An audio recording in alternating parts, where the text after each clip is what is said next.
কাজটি করতে প্রথমে টেলিগ্রামে আসবেন, তারপর এখানে ইউজার নেমে যদি আপনার ইউজার নেম না সেট করা থাকে তাহলে একটা ইউজার নেম এখানে সেট করে নেবেন। ইউজার নেম সেট করা হলে এখানে সেভ মেসেজ অথবা যে কোনো কাউকে আপনি ওয়েবসাইট থেকে লিঙ্কটা কপি করে এনে এখানে পেস্ট করে দিবেন। তারপর লিঙ্কের উপরে ক্লিক করবেন, স্টার্টে ক্লিক করে দিবেন। তারপর নিচে কন্টিনিউ লেখা আছে, এখানে একটা ক্লিক করে দিবেন। স্টার্ট ফার্মিং এখানে ক্লিক করে দিবেন। তারপর দেখছে নিচে টাস্ক লেখা আছে, টাস্কের এখানে ক্লিক করবেন। এগুলা স্টার্টে ক্লিক করবেন, কিছু করতে হবে না, যদি স্টার্টে ক্লিক করবেন আর ব্যাক করে দিবেন। এরকম প্রতিটাই ক্লিক করে করে স্টার্টে ক্লিক করবেন আর ব্যাক করবেন, তাহলে আপনাদের এগুলো কমপ্লিট হয়ে যাবে। পরবর্তী সময় এখানে ক্লেম লেখা আসবে, এগুলো সবগুলো ক্লেম করতে হবে। সবগুলো সেমভাবে স্টার্ট ক্লিক করবেন আর ব্যাক করবেন, তাহলে কমপ্লিট হবে। যে এরকম ক্লেম লেখা আসবে, এগুলো সবগুলো স্টার্টে ক্লিক করবেন আর ক্লেম করে নেবেন।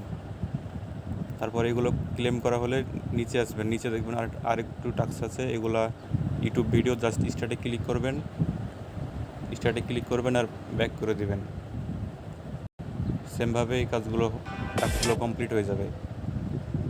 স্টার্টে ক্লিক করবেন আর ব্যাক করবেন, তাহলে এই কাজগুলো সম্পূর্ণ হয়ে যাবে। এখানে ক্লেম লেখা আসবে, ক্লেমে ক্লিক করে সবগুলো টাস্ক ক্লেম করে নেবেন। তারপর আপনি সবগুলো টাস্ক কমপ্লিট করছেন, এখান থেকে একটি স্ক্রিনশট নেবেন এবং নিচে সেকেন্ড টাস্ক কমপ্লিট করছেন, এখান থেকে একটি স্ক্রিনশট নিয়ে নেবেন।